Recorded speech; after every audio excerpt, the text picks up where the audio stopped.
Hello, I am the Irish guy, and yes, the Premier League forfeits are back.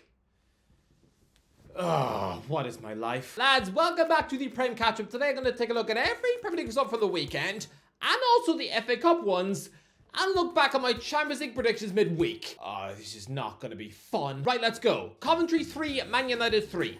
Devastated. I actually feel like I've just seen a puppy eaten by a reckless chimp at the zoo. I feel like I've just eaten undercooked shrimp. I feel like there's an African spider eating my belly button with a fork. I feel miserable because I and you, all of us, we just nearly witnessed a once-in-a-lifetime moment. Lads, sometimes I can find old people so unbearably smug. No responsibilities in the care home, but also they're always so smug when they talk about how they are old enough to be able to remember and witness the great FA Cup moments of the past. Yeah, you're also divorced twice by the time you got to see the moon landing, and now as a result, you have skin wrinklier than a picnic blanket. So who's laughing now? Well, lads, this was inches away from being the greatest FA Cup game of all time. Lads, even now to this day, people still talk about Man City coming from 3-0 down to win 4-3 at Tottenham in the FA Cup 4th round in February 2004. But I mean, it didn't mean anything. Both were average mid-table Prem clubs, and City were knocked out at Old Trafford in the next round. But this was Coventry City, a mid-table championship club needing to score an unlikely, almost impossible 3 goals in 20 minutes just to force extra time against one of the biggest football clubs in the world. Yeah, not only do they do that,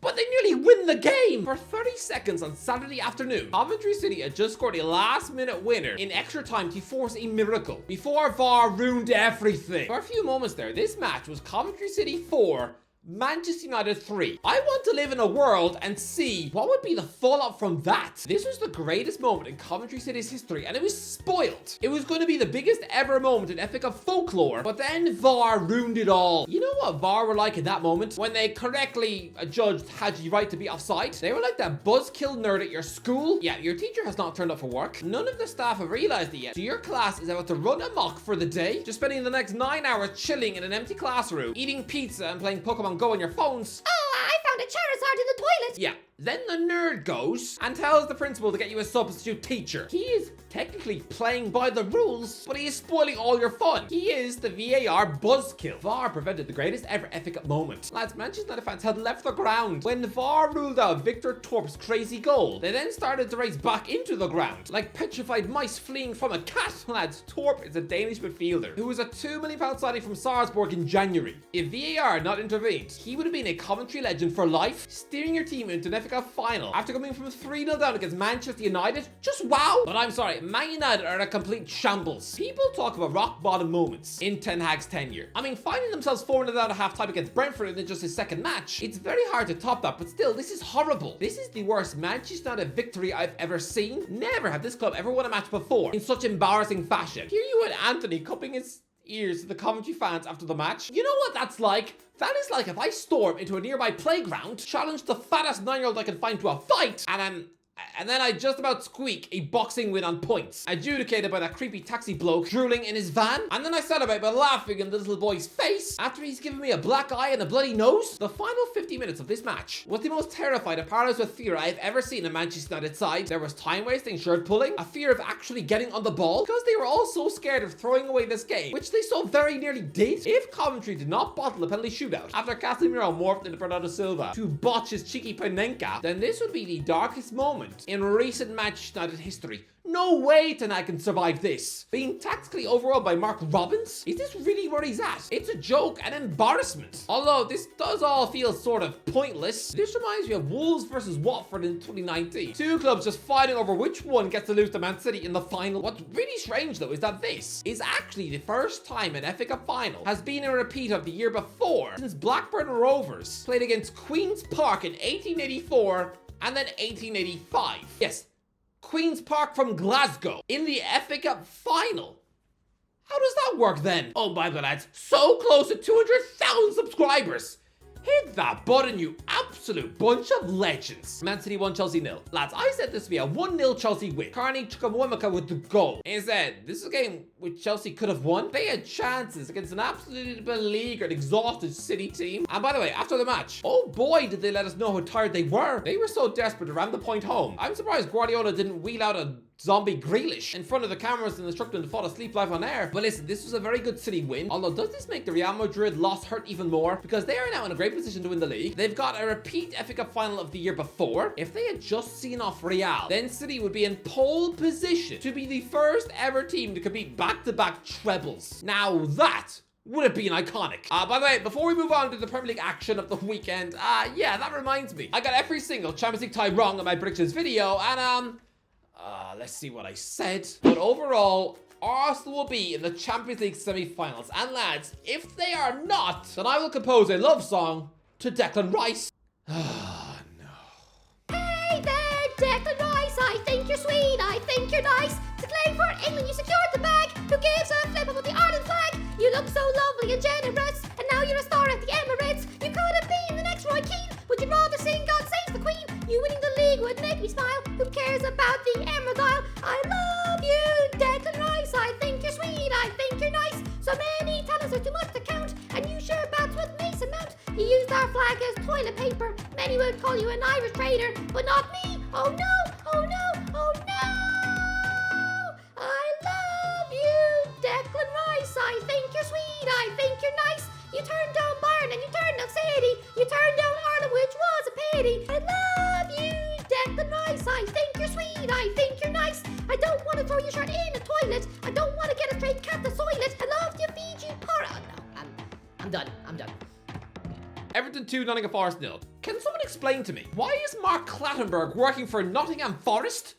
What? I thought this big name Geordie ref was just retired after getting the Champions League trophy tattooed on his leg. And the only way that man could have made the 2016 All-Madrid derby final make that more about himself would be if he'd walked up to Ronaldo during the trophy lift and licked him on the cheek. Lads, what does he do at Nottingham Forest? Seeing him on the crowd at Goodison Park on Sunday morning, I assumed he was just bored and had nothing to do. He needed to get out of the house to escape his wife's terrible cooking. Maybe she thinks an appropriate breakfast is serving up gingerbread men, which have been sprinkled with chunks of dog food. But no, he was there in an official, professional capacity. What? Don't get me wrong, Clattenburg has always been a strange fish. Right about 10 years ago, he was amongst the motive by the Premier League because the previous game, he had broken rules by phoning Crystal Palace boss Neil Warnock after the match. And oh yeah, leaving the game on his own instead of with his fellow officials on the designated bus. His reasoning for breaking these strict ref rules?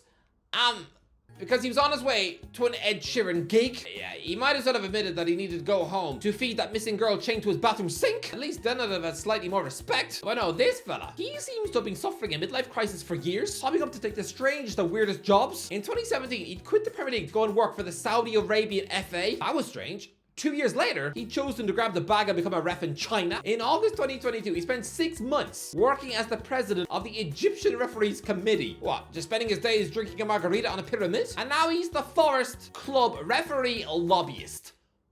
What? So what? He just paid to sit in the crowd and just start loudly tut-tutting at the ref. Oh, I wouldn't have done that, honest. How is that helpful to anyone? Do you think any Hollywood studio worth their salt is employing Al Pacino to just sit on set and watch at the back, grimacing every time an actor fluffs his lines? Anyway, surprise, surprise, this weekend is all about Clattenburg. Don't get it twisted. Nottingham Forest should have had 3 penalties against Everton, all because of Ashley Young. By all rights, this game should have been the worst afternoon of his career. This prompted Forest to release an angry statement accusing the bloke in the VAR box of being a Luton fan. Yeah, if I were Forest, I wouldn't focus too much on that. More on the fact that he's Stuart Atwell, someone whose refereeing career should have ended the moment it started, when at the age of 25, he awarded a ghost goal to Reading after the ball went nowhere near the goal. Phantom goal will haunt rookie referee. Yeah, how are we still talking about this man making errors 16 years down the line? How is he not instead selling hamburgers by the side of the road? Although, you say he's a Luton fan, right? Well, that ghost goal that Reading scored, you know who that was against?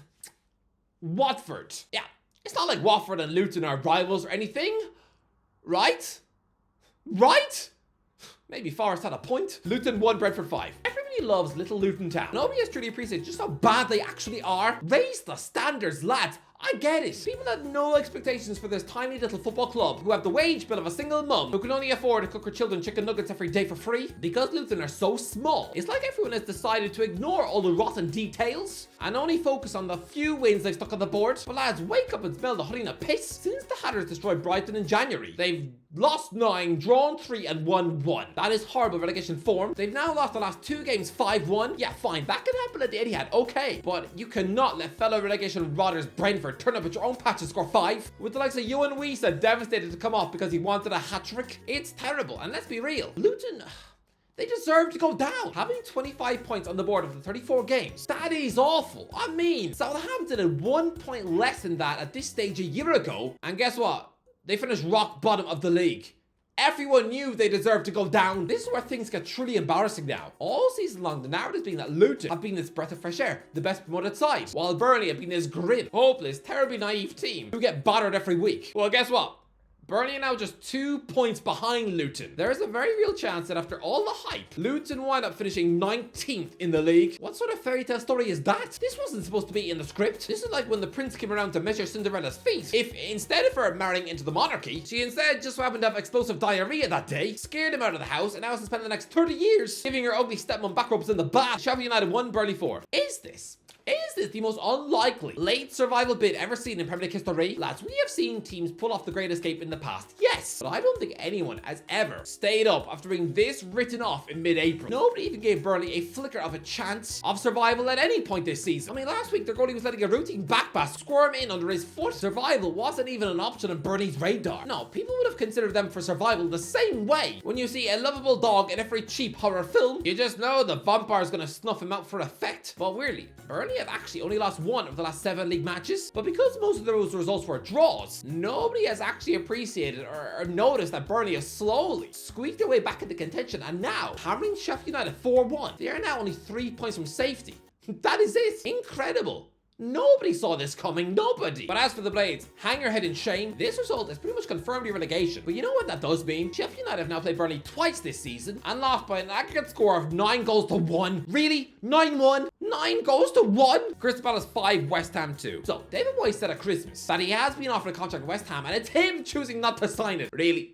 Does anyone actually believe that now? That this Scotsman is running the risk of the owners ripping back that unsigned deal with every week that the supporters turn more and more against this man? It is quite hilarious. For someone who literally just provided West Ham with a European trophy last year, and we're minutes away from becoming the first team to end Leverkusen's unbeaten run. I mean, to be fair, so were Borussia Dortmund on Saturday. That club are the last minute jokers. People talk about Fergie time. Are we 100% sure that Xabi Alonso isn't secretly giving the 4th official free Freddos from his pocket in exchange for more minutes on the clock? But yes, Moyes has achieved all these great things at West Ham, and yet it's tired of yuck performances like these, which make those fans want to rip up his contract and feed it to ducks at the park. This was awful, yes, but can I take a minute to gush over Crystal Palace's potential when they've got all their quality ballers on the pitch? Everyone assumed that when another street baller like Wilfred Zaha finally left the club, then this team would go back to being some ugly, uninspiring mid-table plotter that extinguishing their creative maverick spark. It'd be like watching the Fresh Prince of Bel-Air without Will Smith. I'd imagine that show would then be about as charming as brushing your teeth with lizard poo. But no, at the risk of sounding like some posh playwright nerd who thinks about Shakespeare in the bath, but that attacking display from Palace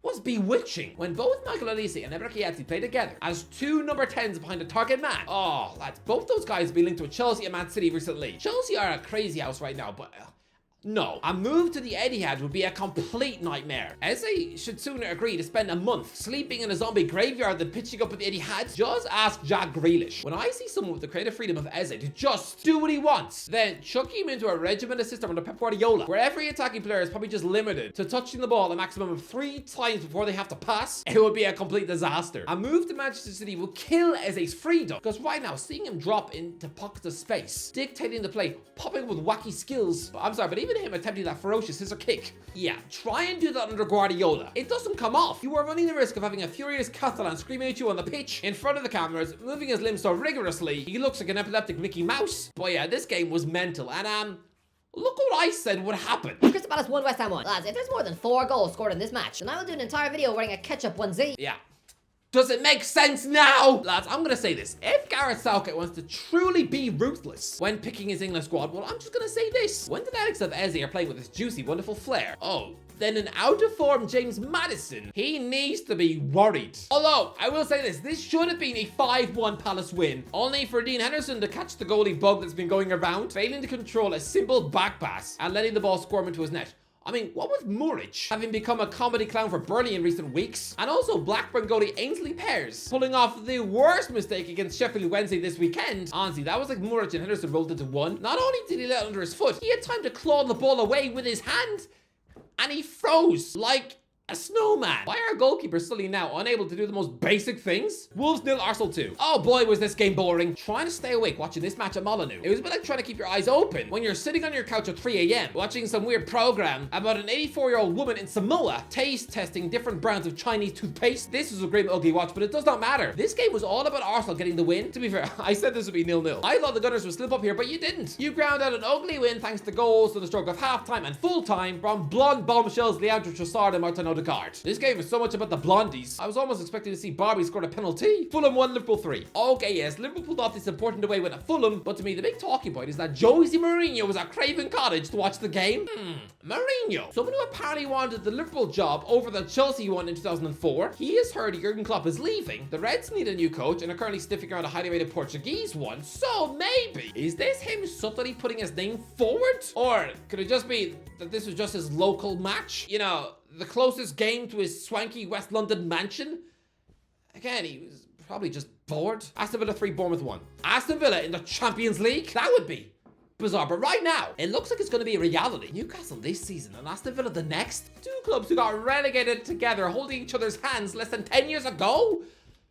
Crazy. Oh yes, and I almost forgot. I'm going to predict every single Premier League match this weekend and the FA Cup semi-finals too. And lads, if I don't get at least one correct scoreline right, then I will chew every page out of a Captain Underpants book. Finally, I've been waiting for this for weeks. Finally, I can have my lunch in peace. Look at him, he's loving it. He's absolutely loving it. It tastes like salty sandpaper.